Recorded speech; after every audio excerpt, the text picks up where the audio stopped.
Hello, hello everyone. How's it going? Hey, hey, what's up, my Hey revolutionaries? Nick. Hey Josh, hey Santi. All right, so that music was a cool new feature that apparently automatically comes with Twitter I Spaces I, now. I, So I, that's I cool. turned Oh, off the really? autoplay feature for now in case we, decide to do it later. Cool. Well, hi everyone. We swapped places today, so Spencer is on the Satoshi Verse account, and I joined from my personal account, so that we could have a fun discussion of everything that's been going on over the past week. It's been an eventful one, and I know a lot of you have been able to play the game and have gotten, that first taste of what we're building, and also been able to see how early it is. But we've gotten some awesome feedback, and we're noting everything that you guys say to us. We're taking it down, we're discussing it, it's going through the channels. So we've gotten to talk substantively in the forums with you guys on a lot of stuff. But rest assured that this has been a busy and fun week for us, so I can't wait to jump into this discussion that we have today. And I know, a lot of people like to listen to this recorded, so great for that. I'm excited to we'll have the contest later, or the giveaway later of an 8 Army avatar for those who are here in present. But we'll get started and jump into this cool discussion, I guess. Really quickly, we will introduce ourselves. It looks like the crowd here today is one that knows us pretty well, but for those who may watch it later, I am Nick Frontera. I am one of the founders of Apollo Entertainment and the project lead for Satoshiverse. I've been in the NFT and crypto space since 2017, in a variety of roles. I worked with my grandfather, Jose Delbo, for the last 2 years, developing all things related to his NFTs, including the release of the first comic book NFT, and of course the Satoshiverse. And then we evolved that with our wonderful studio team and brought on a couple new faces over the last year or two. One of them is here with us today, which is Josh. But for those of you who don't know, the Satoshiverse is a blockchain superhero universe. I guess blockchain themed superhero universe. We've released comic collectibles. We've done comic art with various different collaborators, most importantly, Jose Delbo, who was one of the co-creators of this project. And then most, notably in the last year, we've been building our game called Satoshi's Legions, The Battle for the Outskirts, which is a fast-paced roguelike action RPG that uses the blockchain to give players, true ownership of their items and, various other features that we're developing that'll incorporate the blockchain.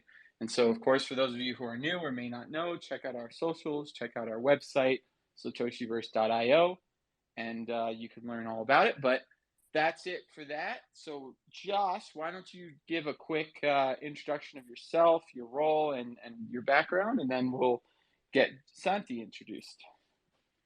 Yeah, hey everybody. So my role on the team is leading up production and game design.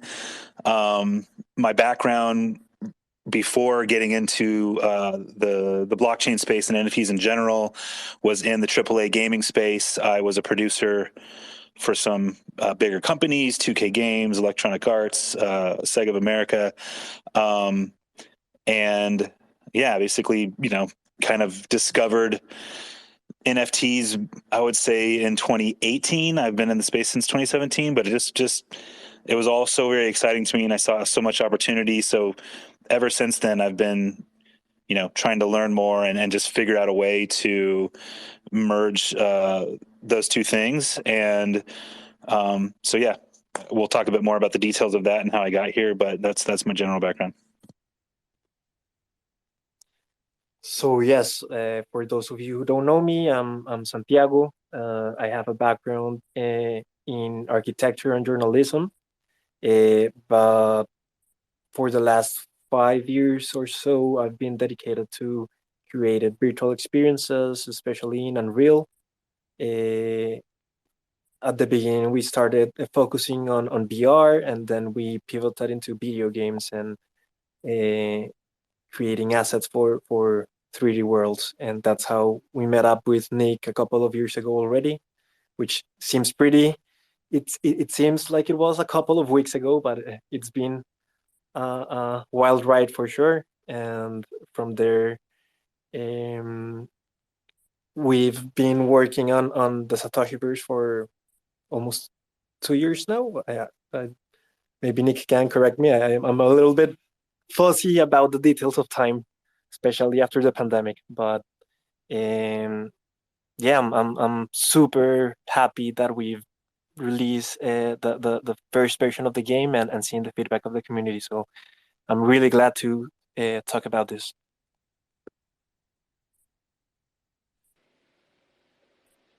Nice. And then I'll just give my background real quick as the host before we jump into the questions. So my name's Spencer. I've been working with Apollo Entertainment and Satoshiverse for about a year and a half now, working on a little bit of everything on the business side of things. Also have been involved in crypto since 2017 and NFTs since 2018. And so, yeah, I'll be hosting today and I'll be running through a bunch of questions. I have a few questions for everyone for the group, more panel style, and then some individual questions for all of you. So for the first question, we're going to open up to everyone. So now that the alpha is live, what are each of your initial thoughts on what's been released so far?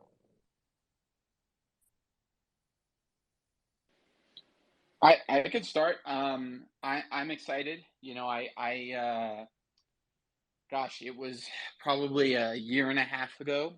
I would say that we made the decision that we wanted to create the game. I think that the game has always been a part of our vision for what we wanted the Satoshi verse to be. I think that game has evolved over time. I think we were fortunate to be able to bring in some really experienced people like Josh, and then obviously have Santi leading all the art direction at the studio, to make this what it's become today. But I mean, I can say, as from where I stand, I was super proud.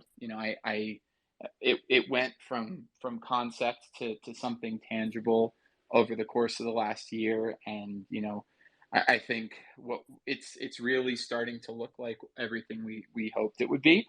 Obviously, we're super early, and so I think that my initial thoughts are that I'm really excited by the feedback we're getting. I think that we're getting two types of feedback, and that's the exact two types of feedback we would want, which is people are excited, people are looking forward to what's coming, and we get a lot of "this is awesome, can't wait till it's done" type of feedback, and we're in the same boat. On our side, we're plugging away, grinding, continuing to develop and change things, and think through different iterations. And then we're getting the other feedback, which is you know, this is broken. Here you go, which is great because then we can fix it, right?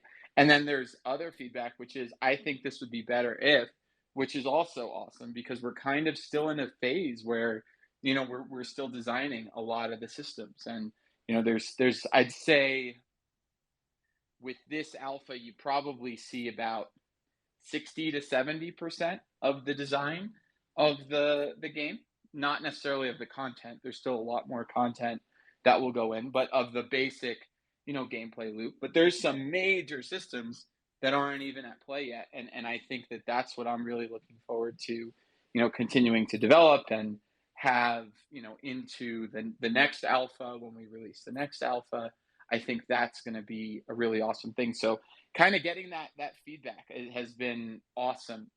Hearing that people are happy, hearing that people already beat Shiyuki and are going and now going for their second character or leveling up. Finding the Legionnaires and the excitement around that, and the 8 more army avatars.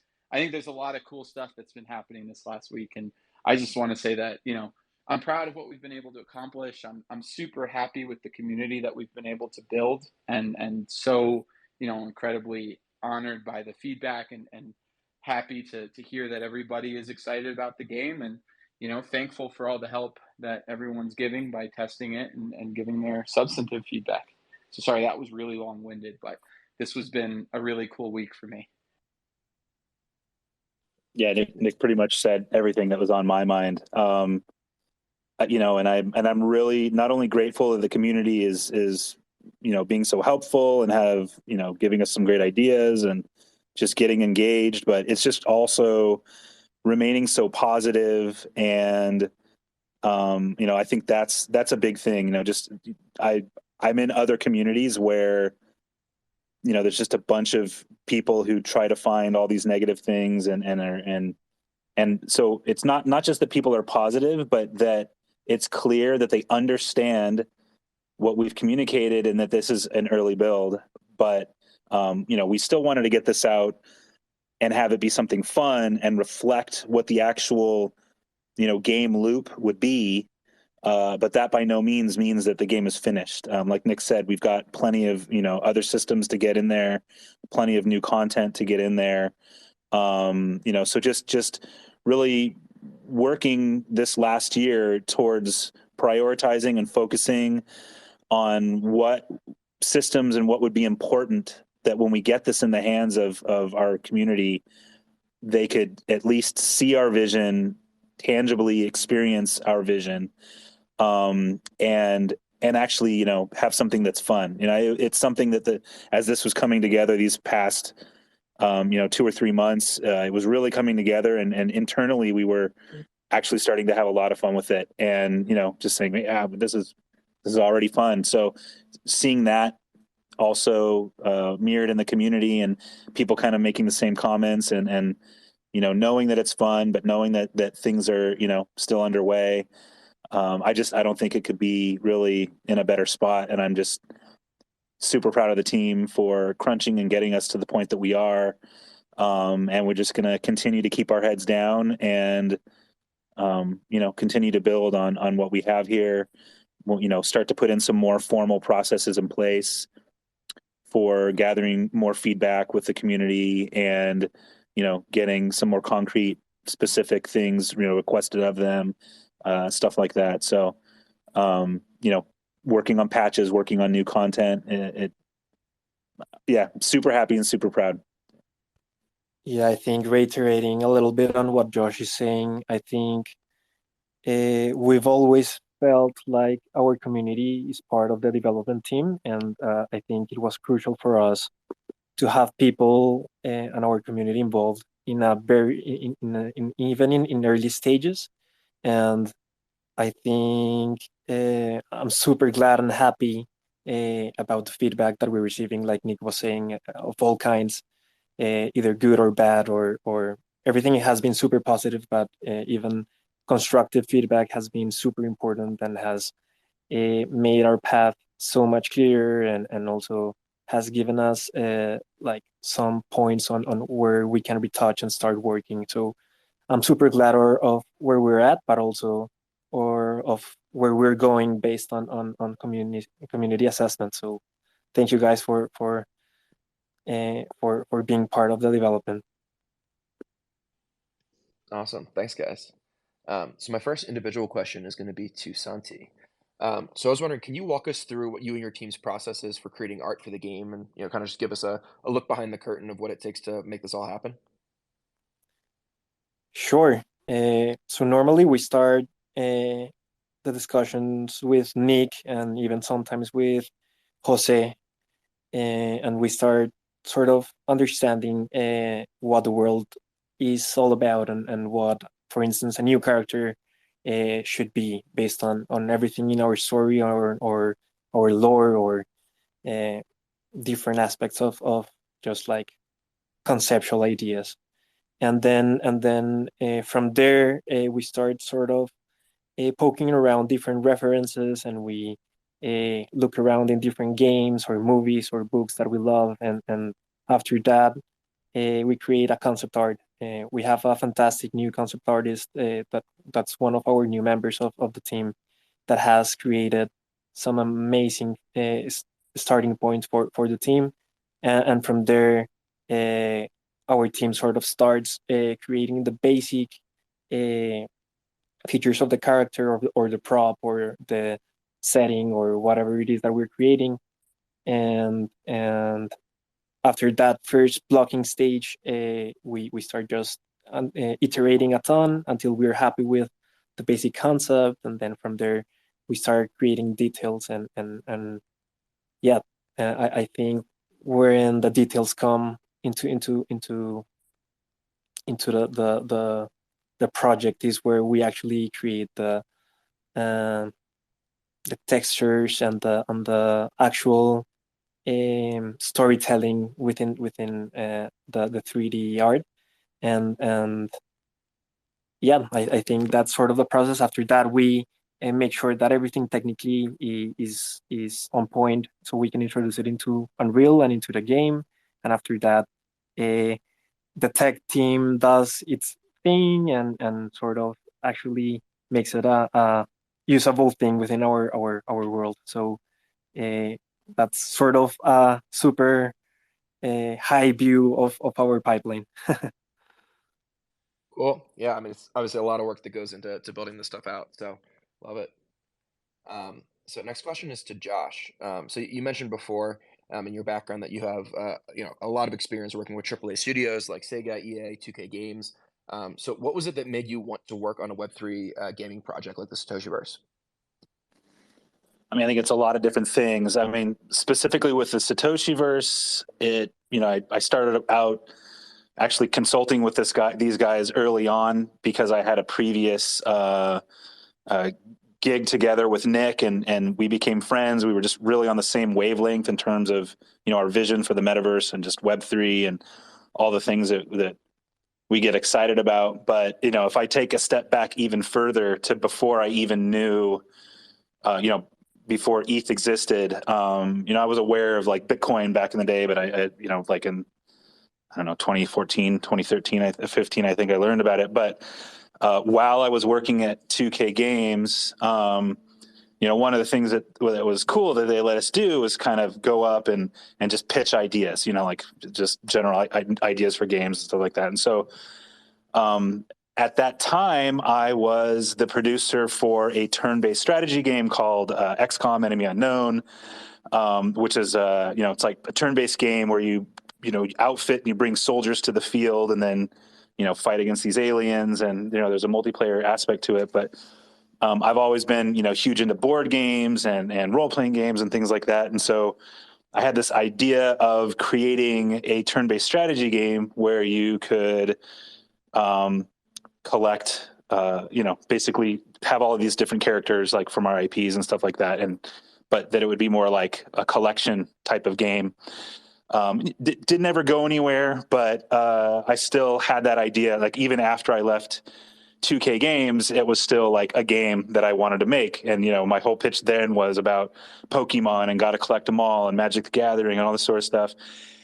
And then I find out about Ethereum through a friend of mine, invest in that, and then just happens to be this NFTs come out very shortly after, and I come to the realization of what that is. That basically the idea of being able to own these assets, to kind of drawing parallels between physical collection and Pokemon cards and Magic, and how that could really be revolutionary, obviously in many spaces, but for me specifically with my background in video games. And so I started on the path of kind of rebooting and trying to find people to make my original game with, and ended up going down this long, path of discovering and meeting people and kind of getting into the space. So this is where I met Nick. We were at a old project that we were trying to reboot for somebody, and just shared a lot of cool ideas. And so, I just knew he shared my vision. So when I came to consult with them and start to talk about their project after they had already, raised some funds and had the Legionnaires out there, and they kind of were talking about some ideas of what they wanted to do for a game. And so I came in and it was exciting for me, and I started, throwing my ideas at them. And, when they got to the point where they were asking me like, do you know anybody that could help us out? I was like, would you guys be interested in me helping you out? And it just kind of all snowballed after that. And we started working together on this, and just, those really exciting early times where you're sharing all the games that you like, and ideas of, how it could work for blockchain. And so throwing out, Hades and Diablo and God of War and stuff like that. And so just that early phase. But yeah, I mean, in general, my personality is that I always need to be doing something kind of new and revolutionary, and I don't want to be kind of doing the same thing for too long. And I like to push the boundaries of technology and the stuff that I'm involved in. And so pretty much for me, it was just a convergence of all those things with a great team, an IP that was great. I am a huge fan of the Transformers, so you know, knowing that Jose was involved in that was exciting for me, and the work that they had already done, and the background for the story and the lore, like we could kind of see all this coming together. So yeah, it's exciting to be doing something on my own and not just be, working for a gigantic company, but to be working on a team to build something where we're all really close and proud of each other, and working on doing something great. So we have lots of other big ideas and things that we want to do moving forward, but obviously one step at a time. And it's been great so far, and I can't wait for where the future goes. Awesome. Thanks, Josh. So cool to hear your story and your background, and everything that took for you to make your way here to the Satoshiverse. So next question is to Nick. So the weeks leading up to a major release are always really, really hectic and stressful. So I was wondering if you could give us a sense of what it took for the Satoshiverse team to get the alpha over the finish line. Yeah, this was definitely no exception to that rule. It was a crazy a crazy couple months. So we had scoped probably 9 or 10 months ago when we started. We had scoped it to be something, and then I think as I started to learn from Josh, and kind of just by being part of this, some of game design and development is just refining your scope for the resources you have in front of you. And so the first, I'd say, several months was a lot of that. But then as we got close to the finish line, we knew that we wanted to get like truly whatever our MVP was, our minimum viable product. That's what we wanted to get to the community, because we really believe that this game, what we're building, the Satoshiverse, is going to be better if it's informed by, everyone that's in the community at an early enough phase where we can not only hear feedback, but we can actually internalize it. And so for us, there was this kind of constant, push and pull, where it was, okay, we want to give them something by this date. We told them we're going to give everybody something by this date, but we don't want to release anything less than what we consider to be a functional representation of our vision, right? And so I think we had two goals. One was that it worked, right? That it wasn't just like an absolute nightmare to play through. And two was that it was, or I guess part of that was that it was fun, right? That it wasn't just a grind, that it was fun to play through. But three, or two, I guess, is that it inspired confidence. We really wanted to show our vision in a way that we really couldn't do in words, or on these Twitter spaces. It really had to be, look, this is what we're building. This is what a third person action RPG roguelike means. This is how we're starting it. This is how it's going to evolve. These are the systems that now we can talk about in context. And so I think, and this is kind of all the lead up to why we did certain things in the weeks leading up. But in those weeks leading up, it was really, we kept asking ourselves those questions, right? Is this going to make the game functional, or is it functional? And I'd say until about a week before we actually released it, it was not. There were game breaking issues. And so our biggest goal was to release it as soon as we could fix all the game breaking issues, because we felt confident that the game demonstrated our vision at this point. Like, we had all been playing prototypes for about 4 months. it was probably about 2 months before that we said, okay, this really feels like it's starting to be the game that we're trying to build. But what was the big holdup and the stress points was just, every new build introduced the potential for a game breaking bug. And so we spent, probably cumulatively hundreds, if not 1,000 hours of testing, play testing, probably hundreds of hours of play testing. And every time there would be something new that would pop up, and it would break the build and we'd have to fix it. And so I think, for us, there were certain things that didn't make it in that we, decided could either be, in an upcoming patch or in a later version of the build for phase 2. But there were other things that we were like, no, we got to fix this. Like, without this, the vision isn't there, or without this, the game doesn't work. We can't do a lot of those things. So I guess we did promise alpha in the title. So one of the things we will be doing in the very near future is releasing a patch of this build that just seals up a couple of holes that we knew existed, and actually a couple that were flagged by the community. And so when we release that patch, we'll have patch notes, and you guys will be able to see what we fixed. But that patch will be coming soon. And then, just as a aside from this question, the idea will be to start focusing on our next major, which we're already working on, but our next major content update, which will be the phase 2 version of the game, which will of course include the 8 Army avatars, and then I won't spoil the other content that it'll include and the other systems that we're working on getting in there, but we can say that they are major systems that'll represent, different functionalities within the game when it's fully fleshed out. But we're looking forward to that patch. But I guess going back to it, the holidays came around. We were all, testing while we were with our families. Our families were looking at the game. I think that was probably the most fun part of it, was actually like letting my little brother play it, who's a big gamer and really interested in game design, and he was kind of picking apart little things and giving his opinion. And I think that was the first time that I had seen someone like watch someone else play the game who was in the trenches, and it was just so informative, and it made me realize how important and more excited about getting the game out there so that we could get, hundreds of people playing it and giving feedback, not just one or two outside of the group. So yeah, leading up to that launch date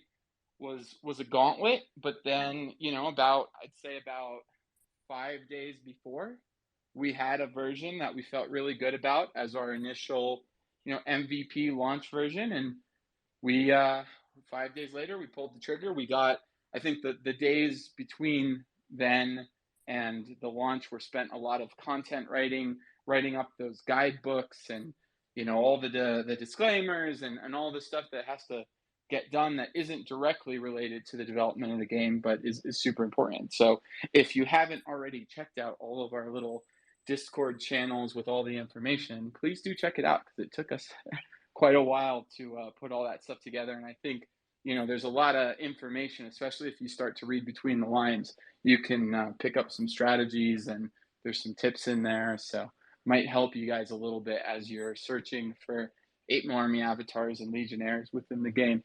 But yeah, so I guess that's, again, another long-winded way of answering the question, but that was a fun couple weeks.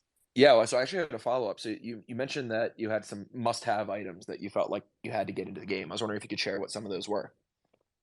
Yeah, so there was and I don't want to give a spoiler, so I'm going to keep this very high level. One of the big things that almost didn't make it into the game was the boss. And we'll just say that there is a boss, and I don't want to give away more information than that.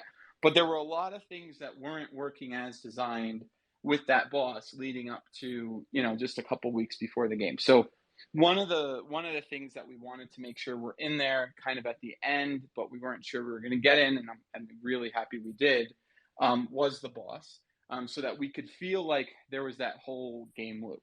I think, there were a couple other must-have things. One of them was the initial testnet versions of blockchain items. And I think as we release phase 2, we'll have another testnet phase of blockchain items. And I think that is super key for us to have that feedback, right? The ability to actually, because that's the newest component of the game we're testing, right? I think there's a lot of games that experiment in real time with their items, and they're able to do that because of the centralized nature of things. And so for us, it's important to really try to hash out as much as we possibly can ahead of time in terms of the items and the player economy, so that we can minimize any kind of need to modify things or rebalance things, as most games inevitably will. And that's not to say that we won't, because I think that there's oftentimes games just need to continue to balance as they go, especially if there's competitive aspects to them. But one of the things we needed to have in here was kind of this early iteration of the evolved weapons and the evolved computer components.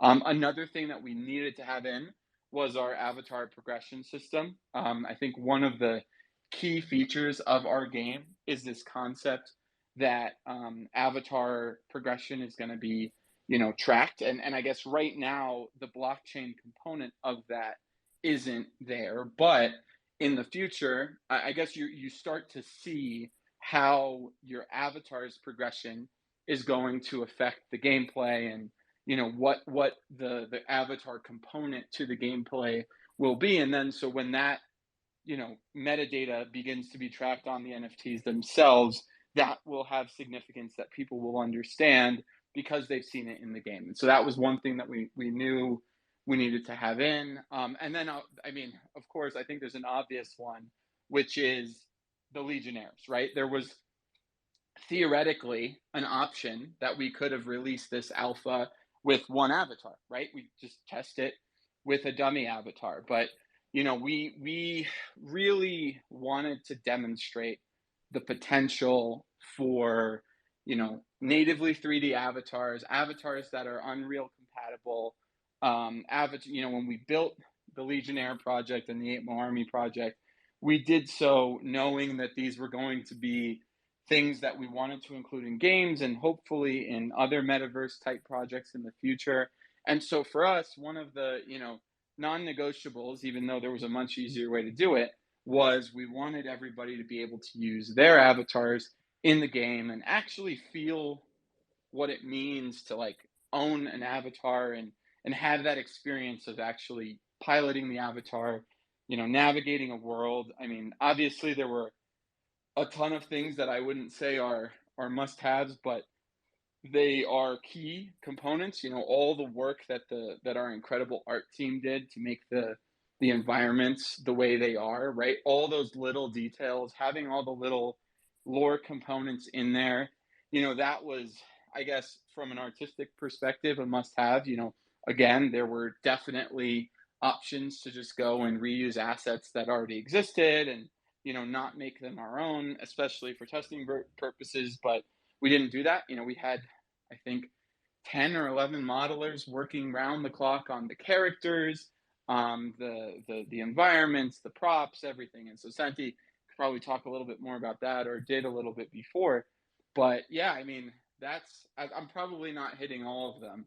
So anyone else feel free if I miss some. But those are generally, at least for me, what my must-haves were. Yeah, Santi or Josh, do you have any that you wanted to join on?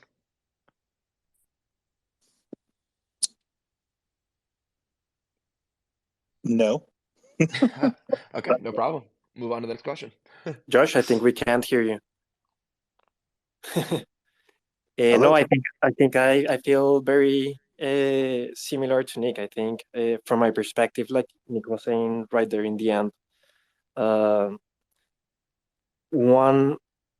really good artist that I really admire once said that video games is the meeting point between every single type of art, and I think that's from my perspective, the most complex thing of all, which is making sure that music, animation, architecture, there's a little bit of urban planning,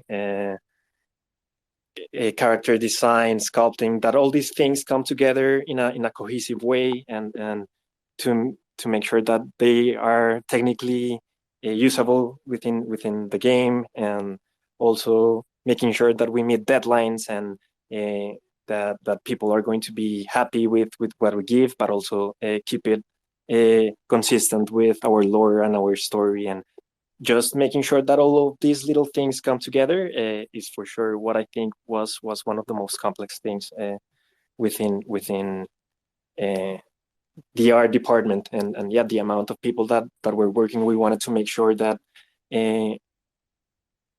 we've seen a ton of other projects that sort of find a good library of 3D assets, and they sort of download them all and just add them to their game or to their videos or whatever it is. We wanted to make sure that in this case everything was crafted thinking of the world that it was going to belong to, and I think this is going to improve even more in the future. But we want to make sure that everything felt cohesive and part of the Satoshiverse.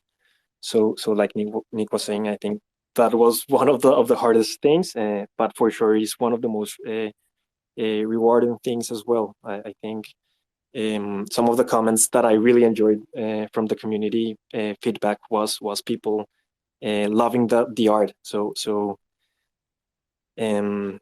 even though it was really hard, I'm super glad that we went the hard way for sure. Yeah, so Santi, going off of that, are there any other challenges that you and your team faced outside of what you just spoke about?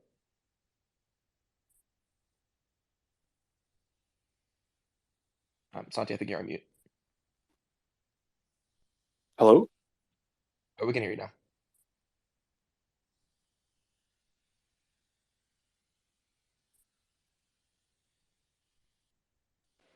Okay, maybe we'll just move on to Josh. Can you hear us? Are you guys there? Or Yep. did I? You cut out a little bit, Santi. Ah, no.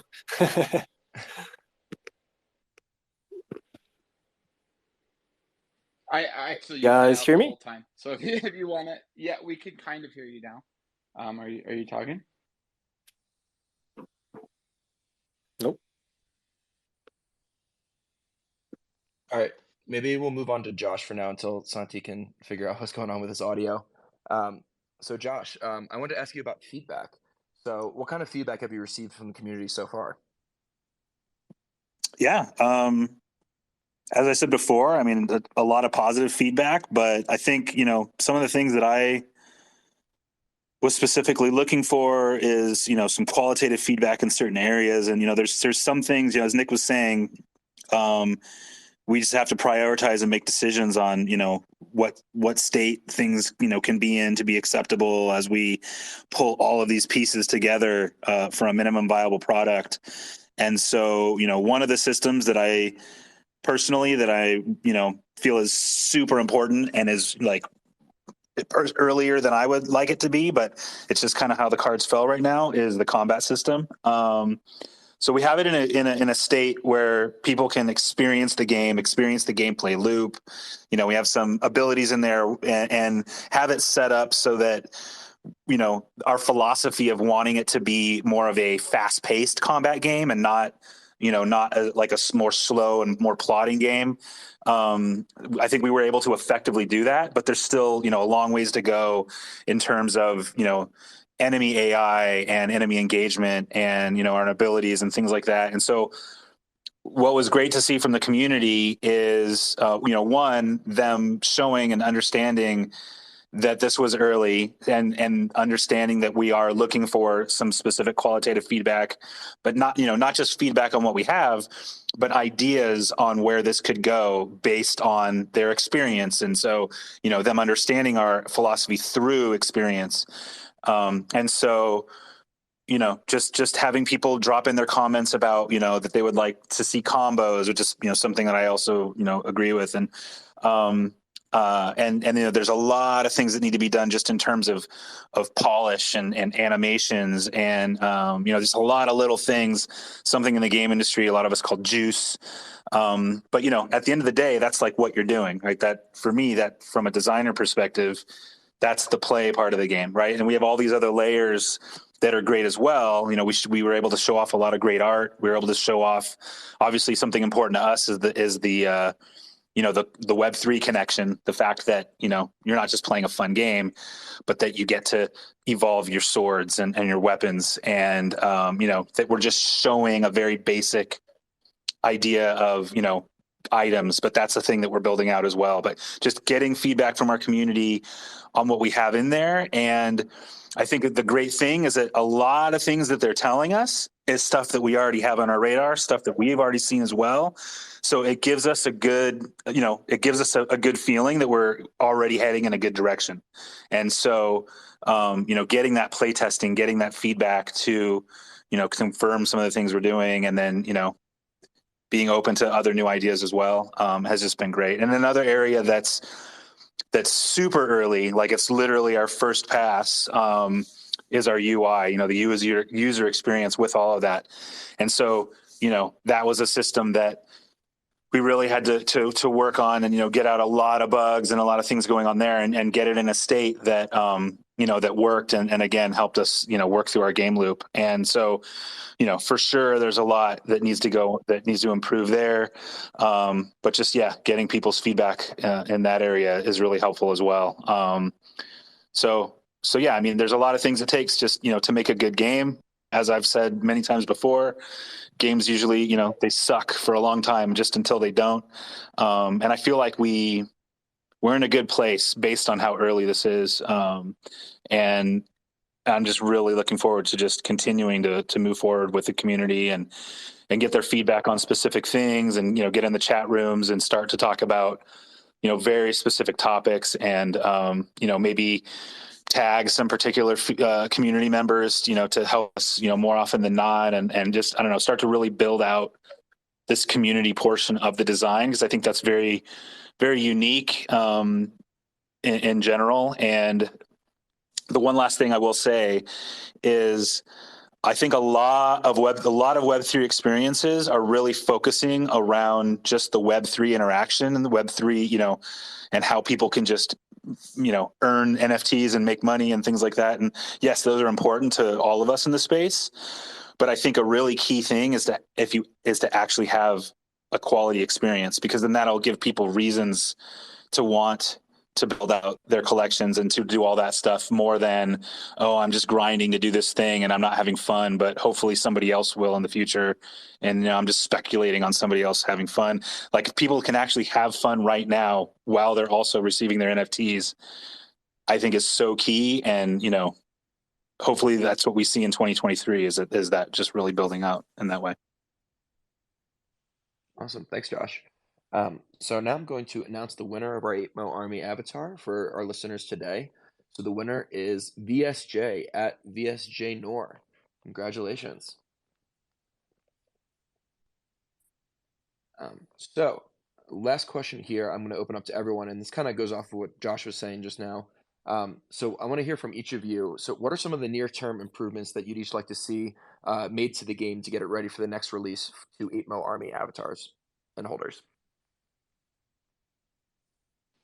Yeah, I can start, and I'll try not to touch too much on gameplay, because I know Josh is gonna probably want to talk about that. But there's a couple major systems. One of the things that I work on a lot with Josh on design are the player economy systems, and the kind of the role that NFTs play within this game, which is what drew me to the space in the first place. One of the big systems so there's a few different things, and I know people have been asking about how the legionnaires and the traits all factor in. And so, I think we've said for a very long time that we don't want the traits to affect actual gameplay, right? We want this to be a game that people can play from all around the world, and not just limited to 1,200 people or 5,000 people or whatever it may end up being who own this expensive NFT and therefore have like an advantage over other people in actually playing in the game. But that's not to say that they won't have a significant impact on the game. And so, we've already announced Satoshi's Crystals. We're working on an implementation of that for phase 2. So that's going to be a really, I think, major part of how this all fits together. There's another system that we're working on that I can touch briefly on now, but it's going to expand significantly, and we'll give a lot more information on it. And that is our luck system. And so, in a nutshell, what that system is that based on, well, your avatar is going to have luck, and like Magic Find in other games, you are able to get better items and get items faster if you have a higher luck percentage. And so that luck number is going to be influenced by a number of things, and we're doing some really interesting work on that side of things. And I don't want to reveal things before they're fully baked, but one of the things that we're planning on affecting luck is some of the major traits of the different avatars. And so while you won't necessarily have a stronger attack because your legionnaire has a certain headgear, or your Ape Army avatar has the Ape Couture print, there will be, or at least the design right now, which is the system we're designing, is that there will be luck bonuses attributed with some of those traits. And so I guess the key here is that we're going to release this once it's fully baked, and we're going to talk about it a lot more then. But one of the things that I've been working on a lot is, how does all of this fit together? How do the NFTs that we've previously released fit into the picture? Obviously, knowing that our community has been there since the beginning, and we definitely want to attract new members to our holder community in the future without jeopardizing the game itself, and without making it so that in order to enjoy the game, you have to own one of these things. The game, the way we're designing it, is truly meant to be something that anyone can play, and there'll just be different levels of rewards essentially within the game, depending on your holder status. And we'll definitely get a lot more into that in the coming months, but that's kind of just a preview. And I think that obviously that's a key part to the game. The other thing that obviously for me is very important, I have a very big part in writing the lore. It's a group effort ultimately, but I'm the one behind the keyboard typically. So for me, it is very important for the game to have story components. I think, for those of you who have gotten to Sector 11, you will have seen just an early version of one of those story components. But our goal is certainly to have story overlaid within the game. I don't know that that'll be a major thing for phase 2, but it will 100% be something that we want to get very creative with. I think that's really one of our strengths as a studio. And I won't go too deep into it because I know Santi has thoughts, is kind of connecting the story, doing cinematics, and really making the game feel more alive. Josh or Santi, do you want to jump in? You want to talk about some environment stuff, Santi, or I can leave that to you after me, and I can jump on some gameplay stuff. Sure, I tried to talk a little bit about that before, but I don't know if, can you guys hear me okay? Yeah, we can. Yeah, perfect. So I have no idea where I cut off last time, but yeah, for sure. I think from the environment department, and from what Nick was saying just now, I think there's still a ton of things to work on. I think, like Nick was saying, a huge, an important thing for me as well is to be sure that we have an overlay of storytelling. I think that also translates into environments. In the future, it's going to translate into cinematics and stuff, but I also think that it translates into environments, and we try to keep that in mind all the time and to make sure that we create a world that feels a little bit tangible, and that it actually could become a reality. So we wanted to make sure that the defenders of Fiat had their own aesthetic, and that represented somehow in some of the buildings of the city, like the train station. For those of you that have played the game and been there, we wanted to make sure that the first gang, which is Shisoku, also felt very involved um, in the creation of graffitis and a little bit more um, background and small detailed stuff, and we wanted to make sure that basically all of these characters and environments felt alive, based on Nick's mind and Jose de los also art. So we wanted to we wanted to make sure that the art felt cohesive to the story and to the world that we wanted to create.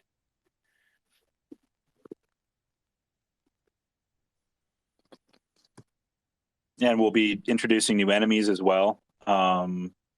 Really can't wait to get that and let you guys start seeing that stuff as well. Continue to our music and sound design is very early, so we'll continue to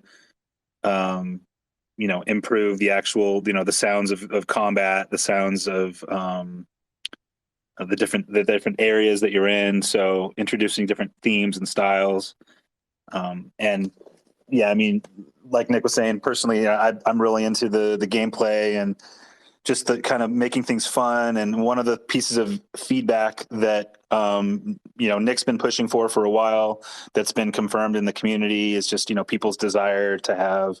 Hopefully, this is okay to say, Nick. Controller support. So Yes. we're going to be pushing for that, and I was Playing like, the oh edge. shit, what is he gonna say? I know. You know me. I'm Mr. Yeah. Anyways, but yeah, I mean, look, taking another look at our abilities. Stuff that we got in there is really just, again, a lot of the stuff is first pass to kind of get the general idea of an ability system, but those need to be overhauled and reworked. And as you can see, for those who have played the game, we've got this kind of elemental style in there where we've got some lightning, and that does something very specific. Lightning stuns you, and we've got fire that does something very specific. It does a lot of damage, and then it burns you. And then we've got poison. It's supposed to slow you. I don't know that it is doing that in the game right now, so that would be a bug. But it basically just kind of building out all these different ways of playing the game, making it feel smooth. As I mentioned before as well, we're going to continue to work through the enemy AI, how the enemy approaches you, how they surround you, just different things that will really impact the experience. That's definitely a big lift. And as we go through this and go through phases, phase 2 is not the be all end all, end of our work. That's just the next phase. So just identifying, what we can get in this round and what's most important. And, as I said as well, continuing to iterate on the UI and the UX experience, implementing a bunch of cool stuff just on the blockchain side. Yeah, it's something that we also want to continue working on is from the environments and character department is bringing new stuff into the world. I think part of the things that we are going to introduce is community assets and also a new couple of gangs. I don't want to. I'm also playing it on the edge, but I'm not going to talk too much about it. But we want to introduce new enemies for sure. We also want to introduce new support to other characters within our world, and also we want to continue polishing stuff in general. I think lighting needs a ton of improvement, and we can continue iterating on top of it. VFX in general have a ton of room to improve. I think yeah, like we've been saying all the time, this is just the starting point. It's a great starting point, but I think we can continue. Something super important that we want to continue working on is efficiency and making sure that assets are a little bit less heavy and the world is a little bit smoother, so everyone can enjoy it, and it doesn't feel sloppy and slow sometimes, which I know it's one of the things that we really want to improve on. Awesome. Thanks, guys. So at the top of the hour, I don't have any more questions. So unless any of you have anything else to add about the game and the release, I think we can probably close things out, Mick. Yeah, no, absolutely. Thank you all for joining. Thanks to everyone who's been playing the game. Keep playing the game. Keep giving us feedback. If this is your first time hearing about the project, check us out on socials and on our website. And if you want to get yourself a Legionnaire and start playing, you can do that. But otherwise, we will be we're continuing to work hard, and we'll be back here next week. Thank you, everybody. Thanks. See ya. Bye, everyone. Bye. Bye, guys.